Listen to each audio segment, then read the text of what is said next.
실패를 대하는 자세라는 제목으로 말씀을 나누겠습니다. 실패를 대하는 자세. 한때 피겨 스케이팅이 사람들에게 많은 관심을 받았을 때가 있었습니다. 직접 출전한 경기를 실시간으로 본 적이 있었는데 혹시 실수할까 봐 보는 내내 긴장하면서 봤던 기억이 있습니다. 경기에 출전한 선수 중에는 김연아 선수의 라이벌이라 할 수 있는 일본 선수도 있었는데 제가 어떤 마음으로 봤을까요? 실수해라 실수해라 실수해라 하면서 봤던 생각이 납니다. 그러다 점프하다가 넘어진 겁니다. 속으로 아싸 하면서 되게 기뻤었습니다. 저도 죄인이고 한국 사람이니까 그러한 마음이 생기는 것이 자연스러웠던 것 같습니다. 누군가의 실패가 나에게는 기쁨이 된 것입니다. 사촌이 땅을 사면 배가 아프다라는 말이 있습니다. 그러면 사촌이 대출을 받아서 땅을 샀는데 땅값이 폭락해서 망하게 되면 어떨까요? 10년 묵은 채증이 내려갈까요? 이런 말들은 약간 비꼬면서 교훈을 주기 위해서 좀 과장하는 말일 것입니다. 하지만 우리는 충분히 사람들에게 있는 그 죄의 성품에 대해서 공감할 수 있습니다. 우리에게도 그러한 마음이 있기 때문입니다. 우리는 다른 사람의 실패를 봤을 때 만족감을 느낄 수 있습니다. 실패한 사람을 봤을 때 상대적으로 안도감을 느낄 수 있고 나는 더 나은 사람이라고 생각하며 우월감을 느낄 수도 있습니다. 누군가의 실패에 대한 이야기를 들었을 때 쉽게 할 수 있는 일이 그 실패한 사람과 나를 비교하는 일입니다. 그러면서 나를 높이 생각하는 일입니다. 우리의 제약된 본성이 그러한 일을 부추깁니다. 한번 생각해 보십시오. 바울은 이스라엘의 실패에 대해서 계속 이야기하고 있습니다. 그러면 이스라엘 실패에 대해서 듣고 있는 로마의 성도들은 어떤 생각을 했을까요? 로마 교회 대다수가 이방인으로 구성되어 있습니다. 이스라엘의 실패를 들었을 때 그들은 상대적인 우월감을 느낄 수도 있고 실패한 이스라엘에 대해서 그들보다는 우리가 낫다라고 생각할 수도 있을 것입니다. 이러한 잘못을 예방하기 위해서 바울은 오늘 본문에서 그들을 경고합니다. 하나님이 이방인을 구원하신 것은 그들이 이스라엘보다 더 뛰어났기 때문이 아닙니다. 만약 이방 그리스도인들이 그러한 생각을 가졌다면 이스라엘이 했던 그러한 실수를 되풀이하는 일과 같습니다. 하나님의 크신 은혜를 특정한 민족, 특정한 공동체로 제한하는 것, 그렇게 생각하는 것은 내가 받은 하나님의 은혜를 나만 누리겠다는 것입니다. 하나님의 은혜를 나만 누릴 수 있는 특권이라고 생각하는 것과 같습니다. 정말 조심하고 경계해야 하는 일입니다. 그래서 바울이 전하는 오늘 경고의 말씀은 지금 우리에게도 중요한 경고가 되는 것입니다.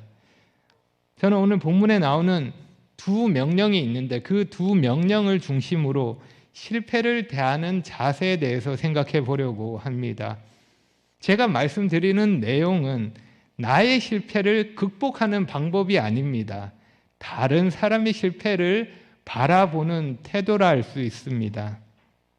특별히 이스라엘의 실패를 보면서 우리가 마땅히 가져야 할 자세에 대해서 생각해 보겠습니다. 바울은 이방인을 향한 자신의 이러한 경고가 오해 없이 전달되도록 먼저 자신이 이방인의 사도라는 사실을 밝히고 있습니다. 13절과 14절을 보겠습니다. 내가 이방인인 너희에게 말하노라. 내가 이방인의 사도인 만큼 내 직분을 영광스럽게 여기노니 이는 혹 내 고륙을 아무쪼록 시기하게 하여 그들 중에서 얼마를 구원하려 함이라. 바울은 이방인의 사도로서 자신의 사명을 영광스럽게 생각하고 충성했습니다. 그런데 이러한 바울의 헌신의 모습을 보면, 잘 알지 못하고 그러한 모습을 보면, 그 드러난 모습만으로 생각을 하면 바울에 대해서 오해할 수도 있었을 것입니다. 이방인을 위해 수고하는 바울을 보고 이방인들이 어떤 오해를 할 수 있을까요? 믿는 이방인들이 바울을 봤을 때 어떤 오해를 할 수 있을까요? 유대인인 바울이 유대인이 아니라 이방인을 위해 그렇게 헌신하는 것을 보면서, 유대인에게는 이제 희망이 없구나, 바울도 유대인에 대해서는 포기했구나라고 생각할 수 있을 것입니다. 이방인만이 구원받을 수 있으니 유대인을 포기하고 이방인에게 집중하고 있구나 오해할 수 있는 것입니다. 물론 하나님의 부르심에 따라 바울은 이방인을 위해서 이방인의 사도로서 수고합니다. 하지만 그렇다고 해서 바울이 유대인을 포기하거나 그들의 구원에 대해서 수고하지 않았던 것은 아닙니다. 오해입니다. 바울이 이방인을 위해 수고하는, 그렇게 이방인들을 위해 수고했던 이유 중에 하나가 내 고륙 이스라엘의 얼마를 구원하기 위함이라고 말하고 있습니다. 이스라엘을 시기하게 만들어서 다만 얼마라도, 단지 몇 사람만이라도 더 구원하고 싶은 것이 바울의 마음이었습니다. 오해하지 말아야 하는 것입니다. 하지만 그 모든 것이 바울에게 달린 것이 아니라 하나님께 달린 일이기에 하나님이 때가 되면 그들을 다시 회복하실 것입니다. 바울은 이스라엘의 실패를 말하지만 실패와 함께 그 후에 있을 회복을 말합니다. 미래의 밝은 전망을 말하고 있는 것입니다. 15절입니다. 그들을 버리는 것이 세상의 화목이 되거든 그 받아들이는 것이 죽은 자 가운데서 살아나는 것이 아니면 무엇이리요? 15절 말씀은 주어가 되는 하나님이 생략되어 있습니다. 하나님이 그들을 버리는 것이 세상의 화목이라는 놀라운 일을 이루었는데 그들을 받아들이는 것이 되면 얼마나 더 놀라운 일이 되겠느냐 하는 것입니다. 더 놀라운 결과를 가지고 올 이스라엘의 회복, 그 충만함에 이른 이스라엘 모습을 말합니다. 그 모습이 어떻게 묘사됩니까? 죽은 자의 부활로서 언급되는 것입니다. 그런데 우리가 여기 말씀을 보면 이런 의문이 생길 수 있습니다. 바울은 11장을 시작하면서 하나님이 그의 백성을 버릴 수 있느냐 하고 질문했습니다. 그 답이 무엇이었습니까? 결코 그럴 수 없다고 대답했습니다. 하나님은 그의 백성을 버리지 않으십니다. 그런데 어찌된 일일까요? 여기 말씀에서는 하나님이 이스라엘을 버리신 것이 세상의 화목이 된다고 말씀하고 있습니다. 하나님은 도대체 이스라엘을 버리신 걸까요? 버리지 않으신 걸까요? 우리가 먼저 생각할 수 있는 것은 바울이 두 경우에서 버린다고 했을 때 서로 다른 단어를 사용했다는 것입니다. 그래서 본문에서 단어의 의미를 생각해 보면 그 단어 자체만이 아니라 본문의 의미, 문맥적으로 이해할 필요가 있는 것입니다. 그래서 1절에서 하나님이 그의 백성을 버리지 않으셨다는 것은 총체적인 이스라엘의 모두를 버리지 않으셨다는 것입니다. 그래서 바울은 이스라엘에 남은 자가 있다고 말합니다. 그들을 버리신 것이 아니라 남은 자가 있다라고 대답한 것입니다. 또한 이스라엘을 영구적으로 버린 것이 아니기에 그 기간에 있어서도 제한되어 있는 것입니다. 이스라엘은 실족해서 완전히 망하게 된 것이 아니라 하나님의 일시적인 징계 가운데 있는 것입니다. 그런 의미에서 하나님은 이스라엘을 버리지 않으셨습니다. 하지만 15절에서의 버리심은 다릅니다. 하나님이 그들을 징계하시고 그 선하신 뜻을 이루시기 위해서 그들을 거절하셨다는 뜻입니다. 하나님은 이스라엘을 다루시기 위해서 그들 대다수를 징계 가운데 두시고 그 결과 이스라엘의 구원이 이방인에게 이르게 되었고 세상의 화목이 되었습니다. 그래서 15절에서 언급하는 것은 앞서 말씀했던 12절을 다시 설명하는 것을 볼 수 있습니다. 이렇게 바울은 자신이 이방인의 사도라는 것과 이스라엘의 실패와 회복을 다시 한번 정리하고 있습니다. 경고의 말씀을 전하기에 앞서서 준비를 하는 것입니다. 그럼 이러한 준비를 마치고 바울이 이제 경고의 말씀을 전할까요?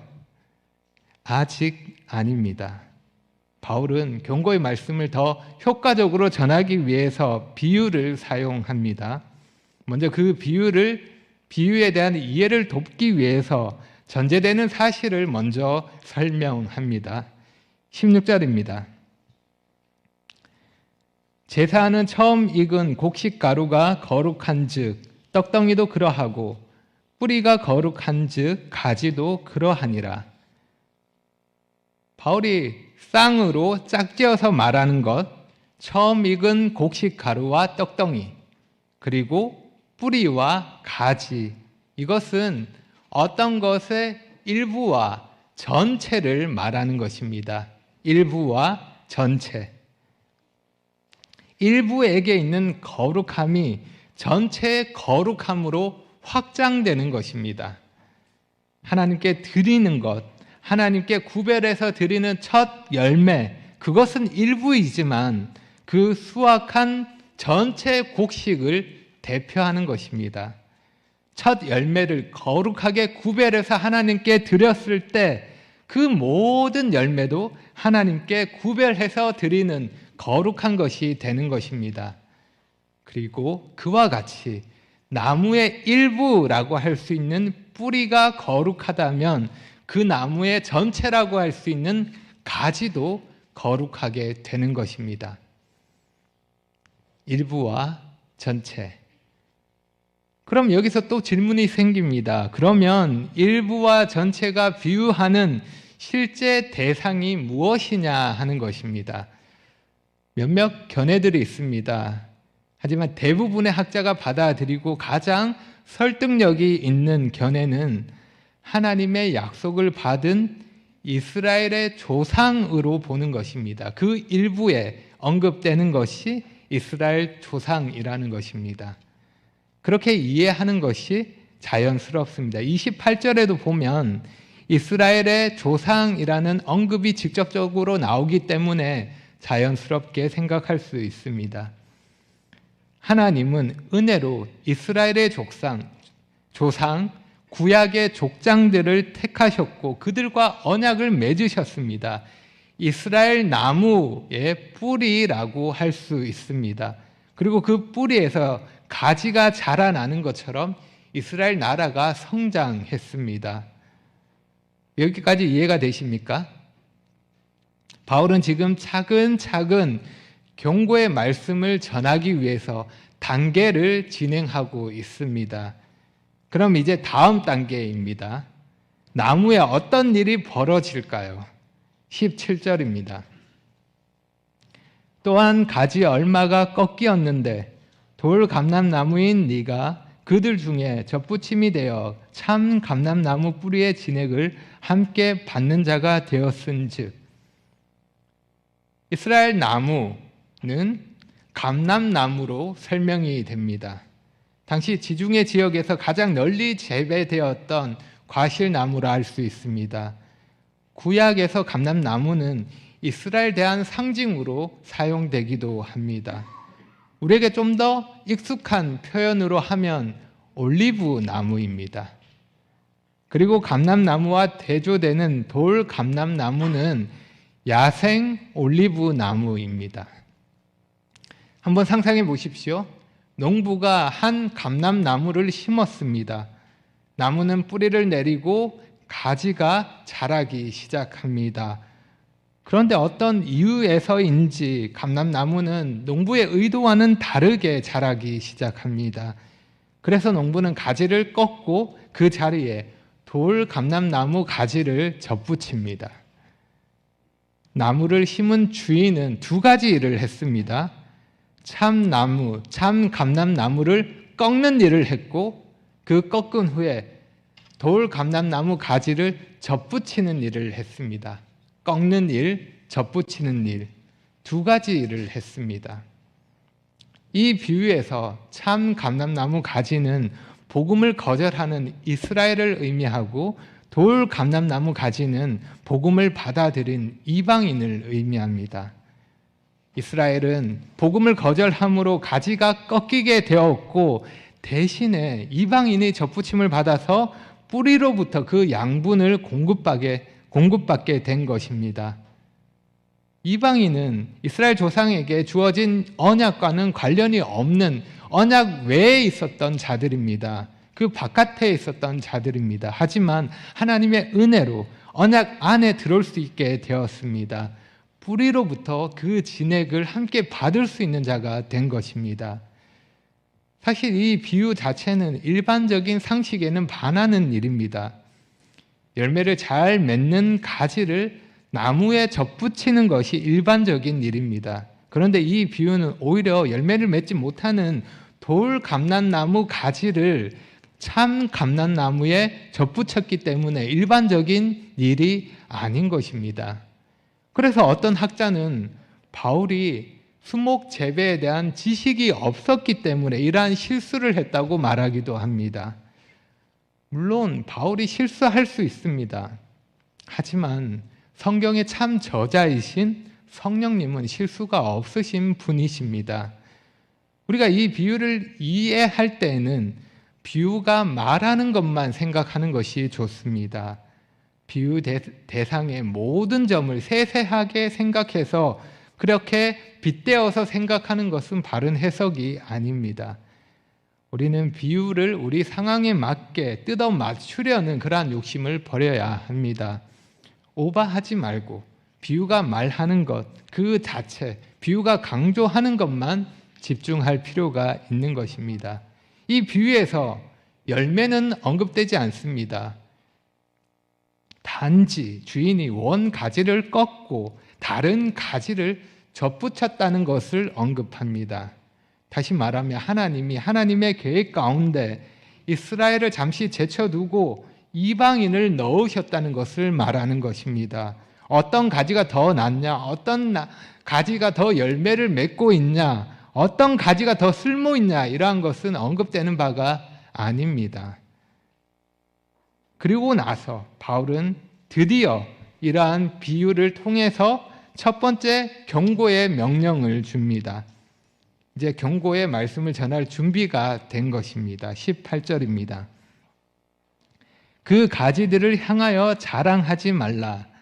자랑할지라도 네가 뿌리를 보존하는 것이 아니요 뿌리가 너를 보존하는 것이니라. 첫 번째 경고가 무엇입니까? 자랑하지 말라라는 경고입니다. 자랑하지 말라.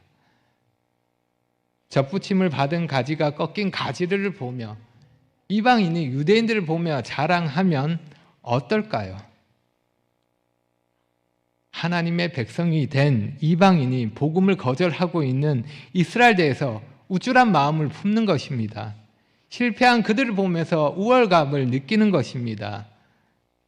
누군가의 불행, 누군가의 실패를 보며 우리는 나를 자랑할 수 있습니다. 그러한 실수를 범하기가 쉽습니다. 하지만 자랑은 합당치 않습니다. 나 자신을 바로 볼 수 있어야 하는 것입니다. 우리는 나 자신을 자랑할 근거도 없고 자랑할 내용도 없습니다. 바울이 말합니다. 네가 뿌리를 보존하는 것이 아니요 뿌리가 너를 보존하는 것이니라. 네가 지금 어디에 붙어 있는지 보라는 것입니다. 네 힘으로, 네 노력으로 네가 잘나서 지금 나무에 붙어 있는 것이 아니라는 것입니다. 우리는 뿌리가 아닙니다. 스스로 뭔가 된 것처럼 자랑하며 착각해서는 안 되는 것입니다. 나를 내세우고 싶은 그런 마음, 자랑하고 싶은 생각이 들면 그때마다 다시 생각하시기 바랍니다. 난 뿌리가 아니야. 우리는 뿌리가 아닙니다. 뿌리로부터 양분을 공급받고 있는 가지일 뿐입니다. 뿌리 없는 내가 지금 이렇게 생명을 누리고 있는 것은 오직 은혜로 인함입니다. 나의 잘남에 달려있는 것이 아닙니다. 그러니 자랑하지 말라, 이 명령을 잊지 마시기 바랍니다. 자랑하지 말라는 바울의 경고에 대해서 어떤 사람은 이렇게 말합니다. 19절, 그러면 네 말이 가지들이 꺾인 것은 나로 접붙임을 받게 하려 함이라 하리니, 이게 무슨 말이냐면 바울의 경고에 대해서, 자랑하지 말라는 경고에 대해서 누군가 이렇게 말할 수 있다는 것입니다. 결국 다른 가지는, 꺾임을 받은 다른 가지들은 나를 위해서 그렇게 꺾인 것이 아니냐 하는 말입니다. 이렇게 말하는 사람, 어떤 사람일까요? 가까이 하기 불편한 사람이라 할 수 있습니다. 자신을 자랑하는 사람, 자기 중심적으로 생각하는 사람이라 할 수 있습니다. 모든 것이 나를 위해 존재한다고 그렇게 착각하는 사람이라고 할 수 있습니다. 이에 대해 바울은 어떻게 말합니까? 두 번째 경고가 나옵니다. 두 번째 경고의 명령, 20절입니다. 옳도다. 그들은 믿지 아니함으로 꺾이고 너는 믿음으로 섰느니라. 높은 마음을 품지 말고 도리어 두려워하라. 바울의 대답입니다. 옳도다. 그래, 맞다. 하나님이 이스라엘을 완악하게 하심으로 구원이 이방인에게 이르게 되었으니 그 말은 맞는 말이다.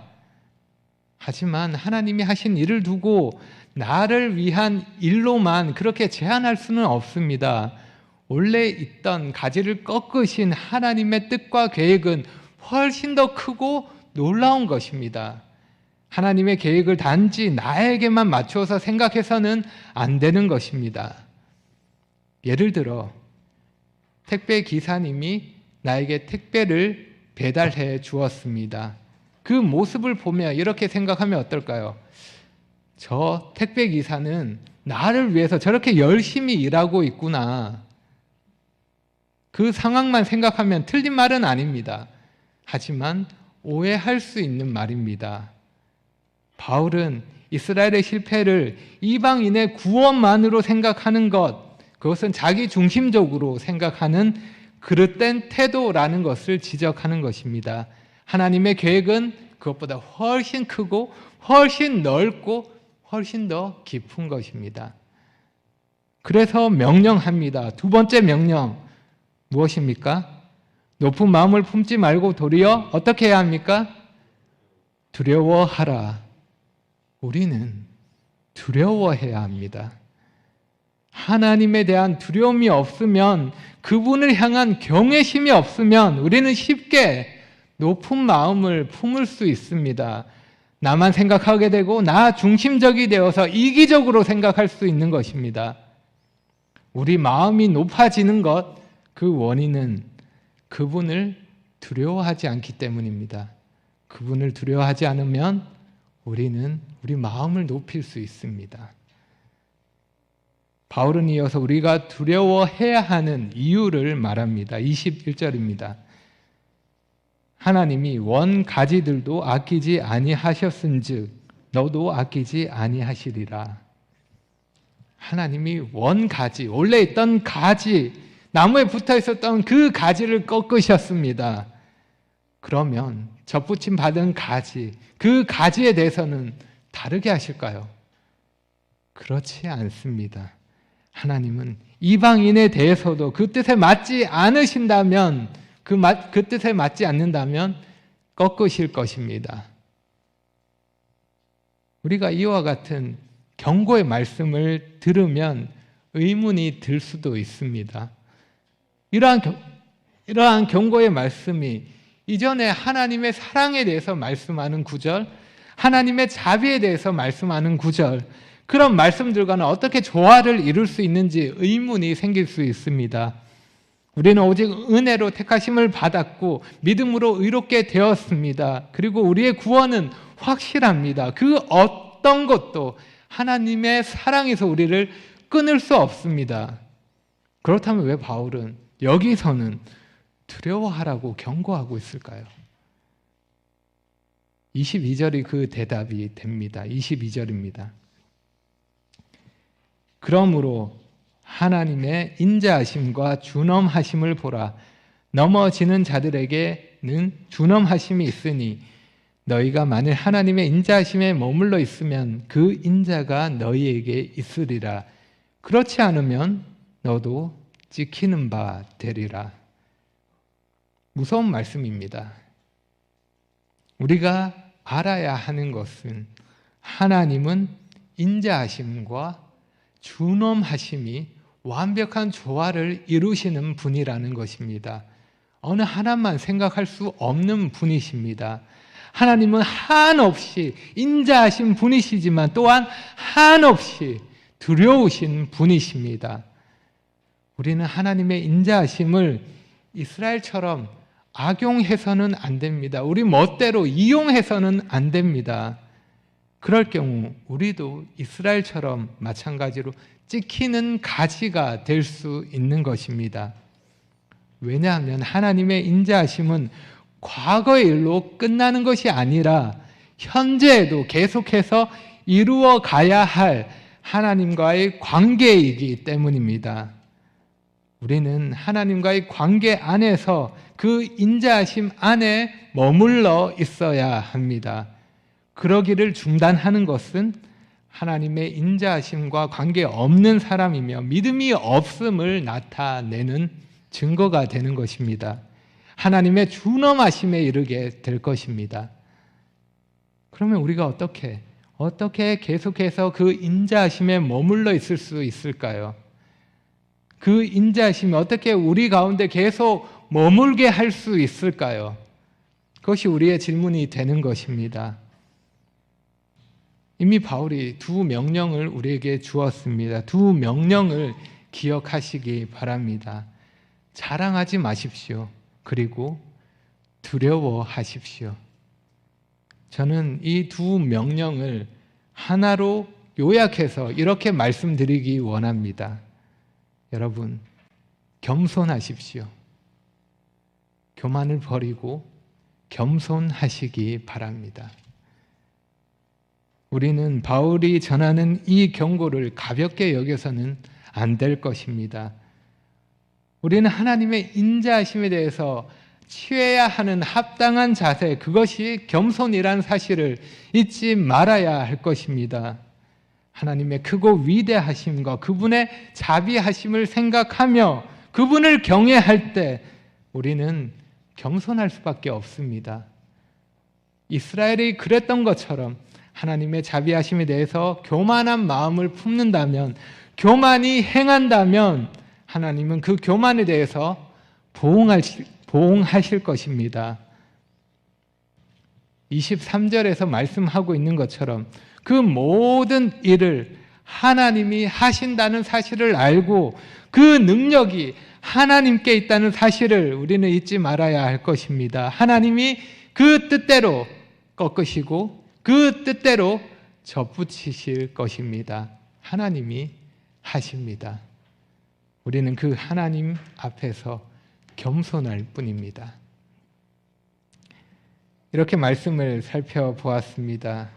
하나님은 그의 백성들을 그 뜻대로 택하십니다. 그리고 그 택하심은 그 사람의 어떠함에 달린 것이 아닙니다. 그 사람이 어떠함에 따라 그 택하심이 달라지는 것이 아니라는 것입니다. 그런데 우리는 은연중에 다른 사람과 나를 비교합니다. 그러면서 내가 받은 은혜를 근거로 높은 마음을 품으려고 합니다. 때로는 누군가의 실패가 나를 교만하게 만들 수도 있는 것입니다.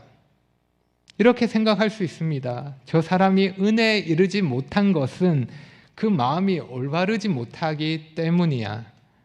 난 저 사람보다 겸손하고 마음이 좋으니까 그래서 구원을 받은 거야. 하나님을 믿는 나는 저 믿지 않는 사람보다 더 나은 사람이야. 왜냐하면 내 마음이 좋았기 때문에, 내가 겸손했기 때문에 하나님의 은혜를 받았고 구원받았다고 생각하기 때문입니다. 결국 내가 잘해서 잘나서 구원받았다고 생각하는 것입니다. 우리는 쉽게 이러한 오해를 할 수 있습니다. 합당한 자세가 아닌 것입니다. 구원받은 우리에게 어울리지 않는 태도입니다.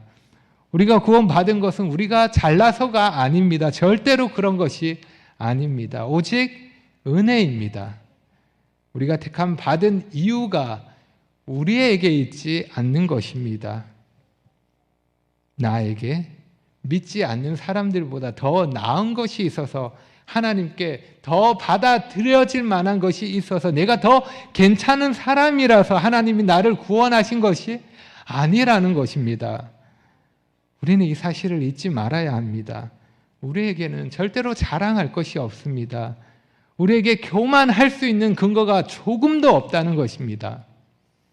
만약 하나님이 우리에게서 다른 사람에게는 없는 뭔가 특별한 것, 뭔가 더 나은 것을 발견하시고 그것 때문에 우리를 받아주셨다면, 만약 그런다고 한다면 그것은 우리가 율법을 지켜서 구원받는 것과 다를 바 없는 것입니다.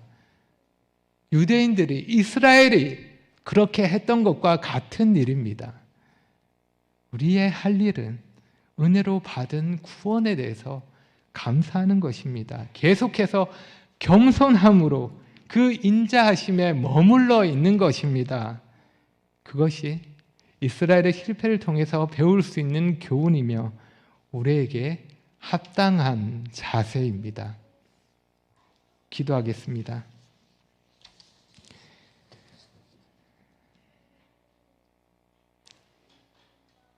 하나님 아버지, 저희는 하나님의 사랑과 자비를 받을 만한 자가 아닙니다. 하나님의 진노가 마땅한 자입니다. 하나님의 심판하심이 마땅한 자입니다. 그런데 하나님은 그러한 저희에게 은혜를 베푸셨습니다. 그 인자하심이 얼마나 크고 놀라운지 보여주셨습니다. 크고 놀라우신 은혜를 저희에게 나타내 주셨습니다. 하나님 감사합니다. 저희가 그 이해할 수 없는 은혜를 받은 자로서 높은 마음을 품지 않고 겸손하게 주님을 따르기 원합니다. 누구보다 겸손하셨던 주님처럼 저희도 겸손하게 그 주님을 따르기 원합니다. 주님을 본받아 살기 원합니다. 주님이 사셨던 것처럼 그렇게 저희도 살아가기를 원합니다. 크고 높으신 하나님을 두려워하며 그 하나님을 경외하며 받은 은혜에 합당하게 살 수 있도록 인도해 주시기를 구합니다. 예수님 이름으로 기도합니다.